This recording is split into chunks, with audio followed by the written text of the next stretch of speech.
It's time again for the Throttle Up Leadership Podcast with Dr. John Dentico. The mission of our podcast is to provide 21st century leadership training for a talent-driven world. We help organizations implement strategies and practices designed to attract, hire, engage, and retain top talent while mitigating the effects of burnout. Our guests are experts in various fields of organizational dynamics, including, but not limited to, leadership, management, communication, and coaching. They bring a world of knowledge and solutions to our viewers and listeners. I am sincerely grateful for their participation and ideas. So let's dive in. And if you enjoy our podcast, please like, share, and subscribe. We genuinely appreciate your support. Hello again, and welcome to the Throttle Up Leadership Podcast. I'm your host, Dr. John Dentico. With me today is Rebecca Arnold. Rebecca is a JD, CPCC, PCC, a professional certified executive and leadership coach. She is the founder of Root Coaching and Consulting, LLC, a holistic leadership coaching firm for ambitious professionals. She is an attorney by training, and through her coaching has worked with 100+ leaders in the fields of academia, medicine, law, K-12 education, and social impact organizations. She has collaborated with organizations from Google and Harvard to top 100 law firms, K-12 school districts, and pharmaceutical companies. She's known as a straight-talking, big-hearted coach. Her best-selling book, The Rooted Renegade, Transform Within, Disrupt the Status Quo, and Unleash Your Legacy, shares the path to holistic success for ambitious professionals to live and lead more joyfully. It has received a 5-star review from readers' favorites, and Kirkus Reviews called it a wide-ranging and impressively holistic approach to achieving personal and professional success. And I am very pleased to have her join me here today. Hello, Rebecca. How are you? Hi there. I'm doing great. I'm delighted to be here with you. Good. Great to have you here. As I have a habit of saying, let's get to it. Rebecca, could you do me a favor, me and my listeners a favor? Can you clarify for me and my listeners what you mean by holistic approach to work? What do you see are the necessary changes leaders need to make to live a more productive, joyful life? What a great, juicy question to start with. Thank you. So I think leadership for a long time has been really pigeonholed and narrow in its conception. We have thought for a long time you had a specific title. There were some practices that every leader should know about. And it was very rigid and by the book in terms of how folks looked at leadership. The way that I conceptualize leadership, and I actually think we're headed this way as a field, is to look really extensively at leadership beyond titles, beyond job descriptions, to how each person within an organization has a leadership role, whether it is as a member of a team, leading a project, managing a team, deciding on new initiatives that the organization might pursue, to like playing a role in creating a culture where people can thrive. So it's really, I think, broadened who gets to claim that title. And I think about self-leadership as a really important part of that. So when I look at holistic leadership, I think about a few different pieces. The first is self-leadership. And what I mean by that is a whole set of skills around developing your own self-awareness. Where are your triggers? Where are your blind spots you haven't been aware of? And how are those showing up? How are you prioritizing your own well-being so that when you show up to work, you're the best version of yourself? To setting boundaries and containing work so that it doesn't take over your entire life and you can live and lead and feel just much more balanced looking broadly at your life. So that's one whole area. The other area that I think of when I think of holistic leadership is having a humans first orientation. So I think what we're finding now in workplaces is that people are done with BS, done with jobs they don't feel motivated in, done with really restrictive rules around showing up at a specific day, time, way that people are working. And I think with a humans first orientation, there's a centering of people's strengths, recognizing psychological safety as a priority in workplaces, understanding where diversity, equity, inclusion, and belonging need to be a part of all conversations and moving into the culture. So there are a whole bunch of kind of human first kind of orientations. And then the last piece I think about as a little more traditional: vision, values, your legacy, what you're holding as the contribution that you want to make. And then having an even broader view around like the future you want to generate through your efforts. So that's how I start to answer the question of holistic leadership. I think it's really broad. So we could have a many hours long conversation about that, but those are a few pieces that I would highlight. It's very interesting to me. I'm very much a practice actions oriented kind of Mm-hmm. leadership guy. Okay. Mm-hmm. And there is an academic movement that I found out I was part of before I knew it was a movement. And it's called LAP, or leadership as practice. Okay. Mm-hmm. This Mm-hmm. idea being that instead of looking at leadership as something that's contained in the habits or the charisma of or traits of an Mm-hmm. individual, it's more about what people do in the real Mm-hmm. world. Okay. Mm-hmm. So let me see if I can ask this question. All the things you define sound great. Mm-hmm. How do you suspect a person makes a journey to that place? Okay. Mm-hmm. What is it that they have to do?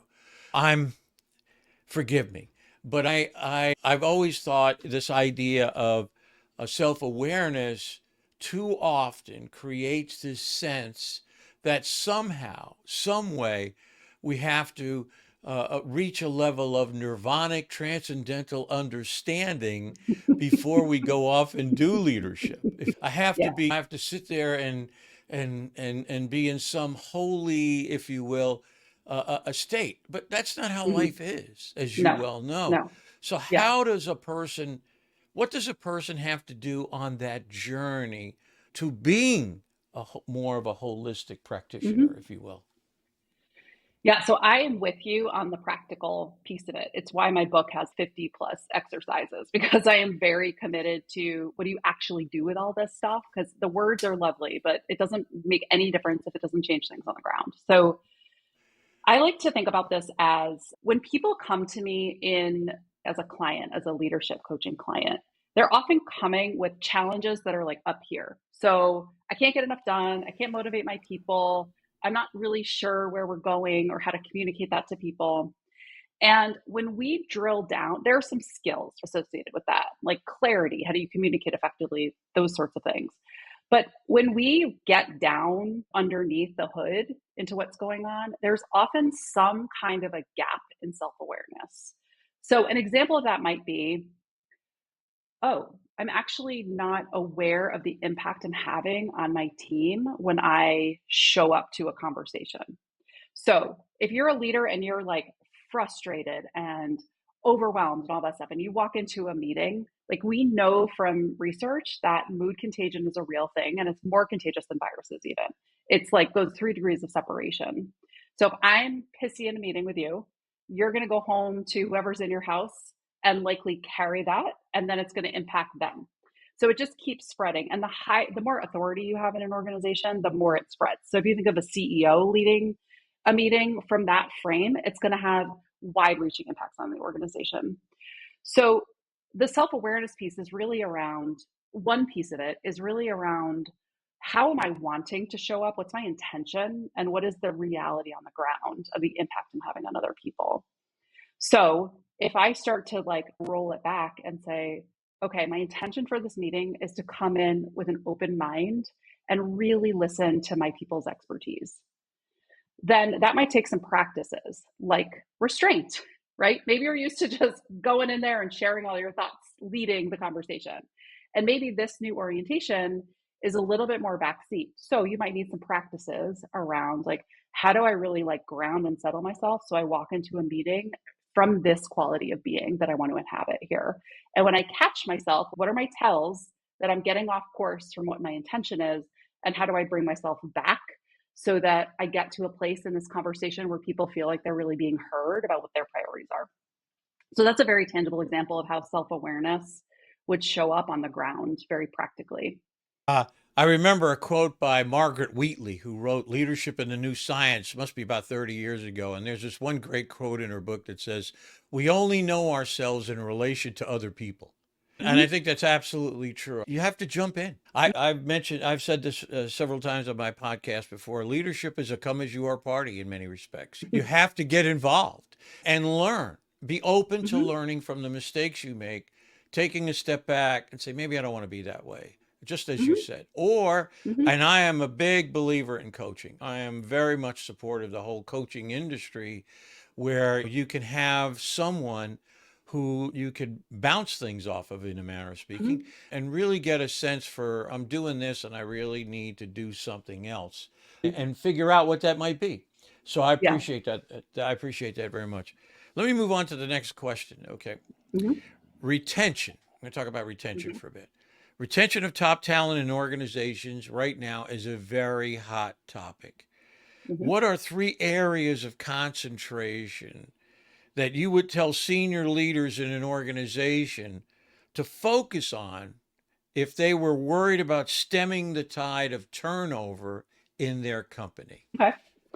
So I love this. The first thing I would say is, what is your data telling you about why people are leaving? Do you have data in the first place? Are you looking at it and are you doing something about what the data is telling you? That's the first piece. And many folks have theories or have read a lot about what's going on, but the reality on the ground in your organization is what matters most in terms of what's happening in your organization. So, are you having exit interviews with folks that are really detailed? Are you periodically surveying your teams and folks in your organization to ask their levels of satisfaction? Are they feeling supported? Are they receiving mentoring? How is their work life balance? Are they excited to do their work they're doing, or would they rather be in a different role?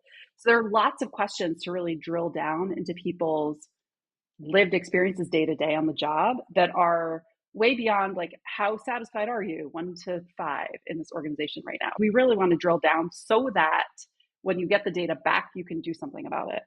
And one of the pieces I actually find very often, lots of people do surveys, lots of organizations do surveys, and then they either don't take action on it or do take action but don't finish the feedback loop. And what I mean by that is, they don't say, we heard X in the survey and here are the 3 actions we're taking as a result of it, and we're going to check in on how that's going in 3 months or in 6 months. So that, because people get into survey fatigue over time if they don't feel like their information is actually valued, they start to just feel like it's a check off for the leadership team. So that's one piece of it. Another piece of it is to really look very wide scale at the well-being, balance, work distribution in your organization. So one of the things that I have found over time in my practice is that what's happening in organizations is that individuals are metabolizing the systemic underinvestment within organizations. And what I mean by that is, that's a lot of words. What I mean by that is, we're not hiring at a level to actually reflect the amount of time a specific job takes. And so what's happening is individuals are metabolizing that. They're working longer, they're working less efficiently, they're being scattered across multiple priorities, they're working in areas that are not their strengths. And so it is no surprise that people burn out, right? How could people not burn out under that kind of a regime? And so I would really encourage organizations to do a really in-depth audit around, how much time are people actually spending at work? How efficient are they being? Not from a, please, not the like keystroke situation or the mouse monitoring or like any of that garbage, but what are people's priorities? What are their outcomes they're supposed to be working? Is it realistic that a human being could have a full life and do those things? And if it's not realistic, what does that look like for your hiring practice and support along the way for professional development and all of that? The third Uh, piece, oh, I'm sorry, sorry. go ahead. No, Nope. go. The third piece, I pretty much every leadership client I work with, I share David Rock's SCAR framework with, which is, it stands for, so it's, let me just explain first. It's like a way to look at what are some of the causes of stress and rewards in the workplace. And so he's come up with this framework that is, the acronym is SCARF. It stands for status, certainty, autonomy, relatedness, and fairness. And when you start to look at why people are dissatisfied, or an initiative is not being uptaken the way that you had expected, or you're getting a lot of pushback from folks in your organization, this framework is really helpful to start looking at where the gap is. For example, let's say you start to roll out a different compensation model. That's going to, of course, trigger people's sense of fairness. This person's getting better compensated, but I'm working more. How is that fair? Right? So it's going to cause stress in the system. Or I don't have a title, but I'm actually doing this kind of work. That triggers a status concern. So I found this to be a really helpful framework in helping people sort through where some of the pushback within their organizations is coming from, and also what actions to take to try to alleviate that in order to stem people leaving. That's very interesting to me. I frequently on my podcasts talk about the big three. And for me, that's really peeling the onion back pretty far. And the big three, in terms of what people are searching for, what the skill talent pool requires in today's workplace, here's the big three. Number one, they want to work for an organization whose values align with their own, so that you care about the same things I care about, for example. Number two, the biggie, here comes the biggie. Number two, people want to be involved in the decision-making processes of the organization. People want to matter, and they want their work to matter. People search, as you said, you used the word, people search for a level of control and autonomy over their own destinies. And the third one is they want training and learning that enhances their development, either hopefully professionally and perhaps even personally.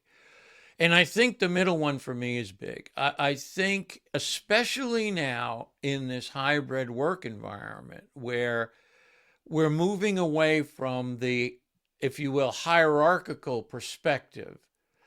Everybody's in the brick and mortar building and the leader's up on the top floor, an idea, to this distributed sense, this hybrid where we see leadership much more as an influence relationship, if you will, where, as you said in the beginning, anybody can exert influence. It doesn't matter what position you're in. So I absolutely resonate a lot with what you've said.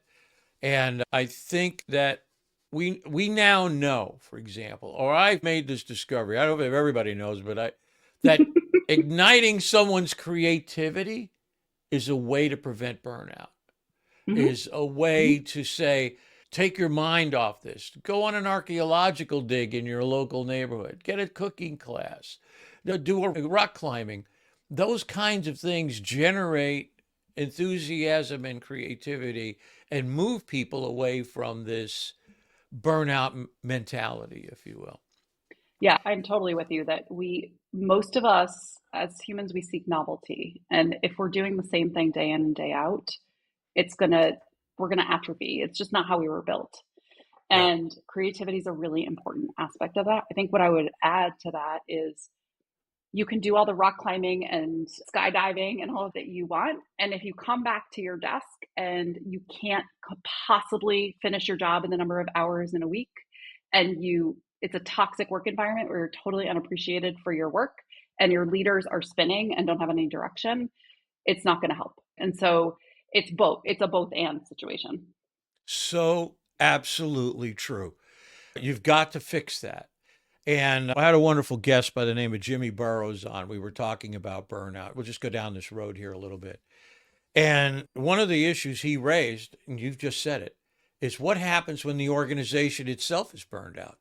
High turnover, accidents, people using employee assistance programs at a much greater level. You come back to the same thing. And what are you going to do? And one of my other guests said, maybe the only choice is you have to leave. Maybe the only choice is this is not going to change. I've got to go someplace else. And I see that as an option. I know people want to soldier on, as they say, and do the right thing, but there comes a time when you cannot bring that stuff home to your family because you're just spreading, if you will, the toxicity. So yes, I agree with you. I want to talk about this. This is an interesting subject. Many of my previous guests and I have focused on the notion of leader vulnerability, Mm-hmm. okay, as a must have for leaders. That is the ability for them to admit when they have made a mistake or created a situation of distrust. How important do you think it is for a leader to be vulnerable? I mean, I think it's important and I think it's gendered actually. And I think it is impacted by whether folks are in marginalized identities of various kinds. I think it would be lovely if everybody's vulnerability were viewed in the same way. And what I've seen for my clients who have been socialized as women and other marginalized identities is that vulnerability hits differently for folks when they're from those communities than it does for white males who are in the workplace. And that's just a social, we're all swimming in the same soup of our socialization. And so it's nobody's fault. And I think there's a different bar, which is unfortunate, I think, in this moment. And I'm hoping that over time that will shift. But I would love for all of us to be able to show up how we are and be honest and be authentic and be vulnerable when we're really wrestling with something. And the reality on the ground for many folks is that there's a different set of rules for people from different identities. And what I would say in terms of this question is I think there's a way to be vulnerable. And when I'm coaching women specifically and folks from other marginalized identities, we talk about this. There's a way to be vulnerable that is centered. There's like centered vulnerability and vulnerability that is grounded and courageous. And there's vulnerability that is like unprocessed stuff coming out. And or vulnerability that is more, it's almost like more than people need in the moment to hear. So there's a discernment, I think, that's important in vulnerability for folks from the groups that I just talked about. And what I mean by that is really thinking about bringing some intentionality. I'm wanting to share and take responsibility for what happened here, but from a place that is like this sense of having your own back simultaneously while being vulnerable with other folks. It's almost like an embodied way into vulnerability that is a little different, I think, than the way that we talk about it sometimes. So I know I see your furrowed brows. I'm wondering what's happening over there as you're No, thinking because this. I think it's a very interesting observation. I have to say this though, more for me, I take it on a case by case basis in this sense. For me, I've always felt like I'm the first person to stand up when I've done something that's screwed up, personally Mhm. speaking. Hey, Yep. I screwed that up, man. I did a good job on that. I really screwed that up. Hmm. And but yet the converse of that is then come back and say, but this is how I think we can fix it. This is how I'm Hmm. going to go off and fix it. So that's Yep. one thing. The other thing which I find very curious about your statement is this, and I'd love to hear your reflection on this, your reaction to this. Hmm. There is this notion that many women adopted a male way, a male disposition, if you will, to be successful in the workplace. There is this Hmm. notion of that in order for me to be successful, I have to be like John or I have to be like Hmm. Jim in that sense. So how centered of I'm wondering, if you will, on where they would stand on the vulnerability, or is there a problem that you see in your work, or a hindrance, if you will, in your work that shows up when women of that ilk, if you will, Hmm. come to you for counseling? Of that ilk being people who have felt like they have to be John. So I do think there is a shifting awareness in Okay. leadership that like this old way of okay, here are the rules. And white males have been successful. Here are the rules. I'm going to try to emulate those rules so that I, as a woman, can navigate effectively. I think that there is now, fortunately, a growing awareness of the range of what is considered leadership and growth and all of those things, even charisma. So when we think about a word like charisma, there's a very specific way, or executive presence. There are some cultural norms embedded in that is very anchored toward how it has been for a long time, instead of a more broad, holistic definition of what that can look like. And there's a range of what charisma can be and can look like. So I think it's similar about vulnerability. So the folks who have felt like they had to play by a certain set of rules in order to be successful are now recognizing, well, the rules may have shifted a little bit. Yay. And also, I'm pretty miserable leading in that way. And that's really not working for me. And people pick up on the disingenuousness of me trying to be a particular way in order to fit a particular role.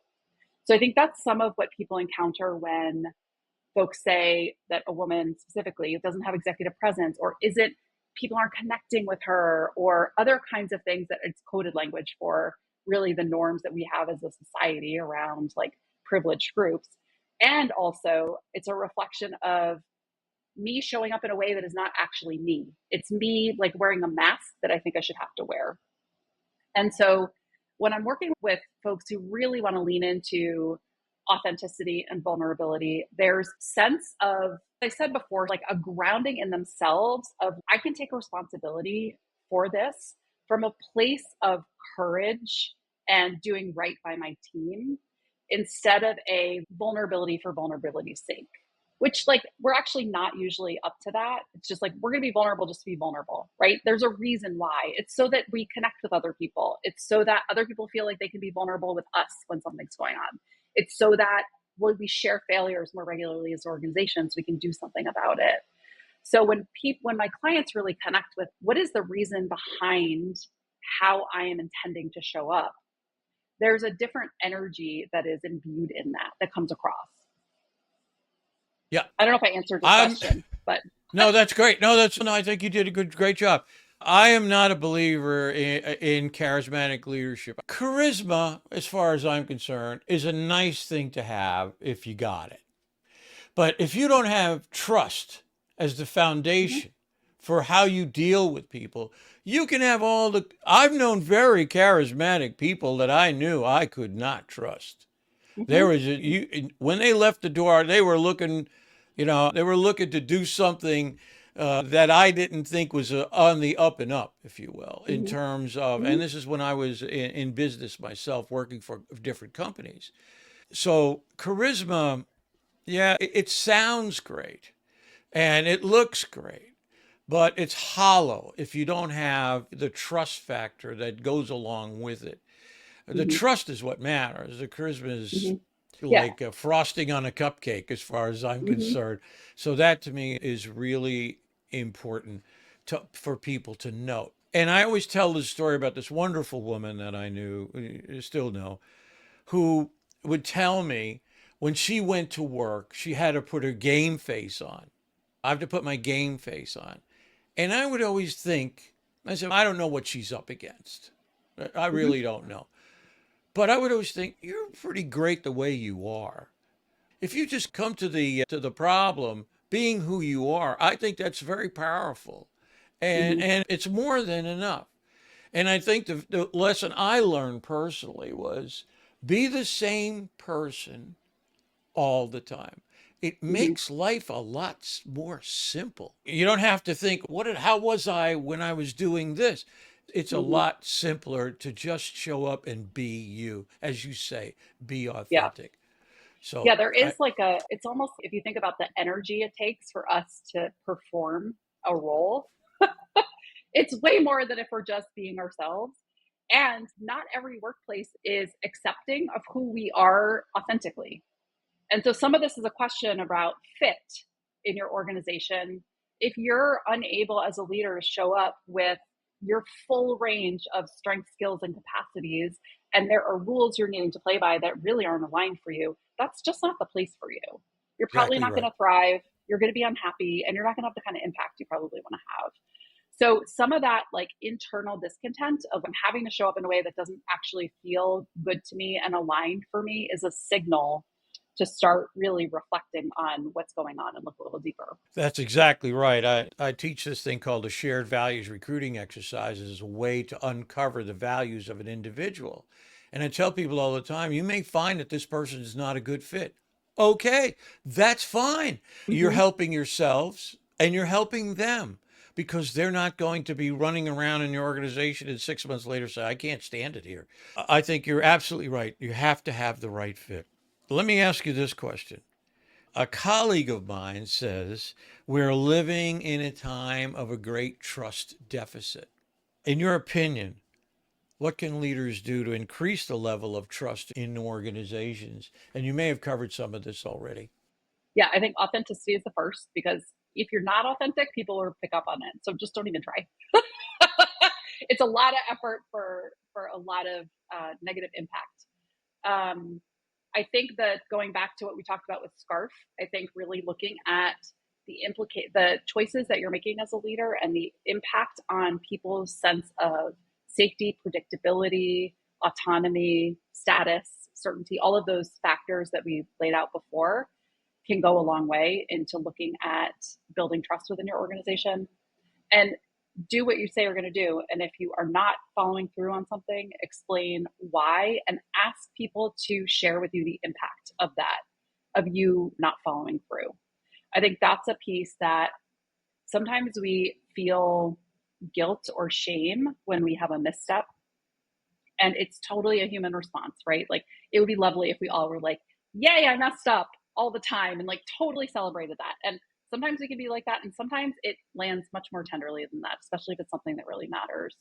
So a piece of taking responsibility and of building trust is asking people to share the impact that a choice that we made has had on somebody else. So like with all of the changes in hybrid work and the expectations and all of that, let's say you set a deadline for when folks are going to need to be back in the office, or you've changed expectations recently around that, or you shifted directions in a way that's unexpected for people. It's going to breed distrust, right? Because it's going to breed distrust because you're not following through on what you said you would. And so asking people to share what has been the impact for you and your family of this decision, and really listening to people can go a long way, in part to build trust, and also to see where there are some opportunities to maybe look a little bit differently at some of your policies and practices to really get at people's needs that they haven't maybe yet articulated. Yeah, I agree. I think that you have to be a person of your word, and you have to be able to give the good news and the bad news. And Mm-hmm. stand up at both times so that people learn to trust you, because he or she came here and told us some bad news. I know they didn't want to tell us that, but I know they're telling us the truth. So that Mm-hmm. to me is a very important aspect. We're getting close to the end, so I want to ask you my all-time favorite last question, and that is the magic wand question. And that simply is this: if you had a magic wand and you could wave it at a problem Mm-hmm. in the realm in which you work, what would that problem be, and why did you choose that? This is an impossible question. For some, um, you can scale it any way you want. okay, cool. I would love is for people to really get, like, on a bone level, their resourcefulness and capacity as human beings. Like, we have extraordinary capacity and resourcefulness. Like, it brings me to tears sometimes thinking about what we're capable of, and individually and collectively. And when I think about the scale of challenges that organizations are grappling with, that we're grappling with on a global scale, this is where I get spiritual. I feel like the capacity globally would be exponentially improved if we all were really connected with our own resourcefulness and capacity and recognized what we could go out there and do and change and be. And I see so much in my practice, I see so many people who are like trapped in stories, mindsets, patterns, all of these things that are really holding them back from that resourcefulness. And when I see the shift in and the ripple impacts of just one person shifting in that way, it is breathtaking. And so I would love to wave a magic wand and have all of us lean into our strengths and capacities, do the work that lights us up, and really start to have the impact globally that I know is possible. I agree. I think that we become our own, as I like to say, we are our most in-spoken critics. Mm-hmm. No one is Mm-hmm. harder on us than we are. Mm-hmm. And That's okay in some respects. I think I've mentioned this in the past. I think one of the most powerful days of my own life was the day I accepted my own humanity. Hmm. Was the day I said, I'm just a guy. I'm doing my best. I'm trying to make a difference. I'm not perfect by any stretch of the imagination, but I'm in there pitching. I'm in Hmm. there working it. And sometimes that's all you can do. And Hmm. I think many people have to come to that sense, embrace Hmm. that. And there is so much, as you well know, negative kind of things going on in the world that just you have to push through it. You have to find a way to rise above that stuff and just do what you can do. As I like to say, do what's in front of you. Just do what's in Hmm. front of you and try to do a good job at that. And I think in the end, it will carry you a lot farther or a lot further than you think it will. So I Hmm. appreciate those great comments. Rebecca, you've been a great guest. I appreciate your time here today on the Throttle Up Leadership Podcast. I wish you all the success in the future. Thank you so very much for your time. Thanks for having me. It's been a delight.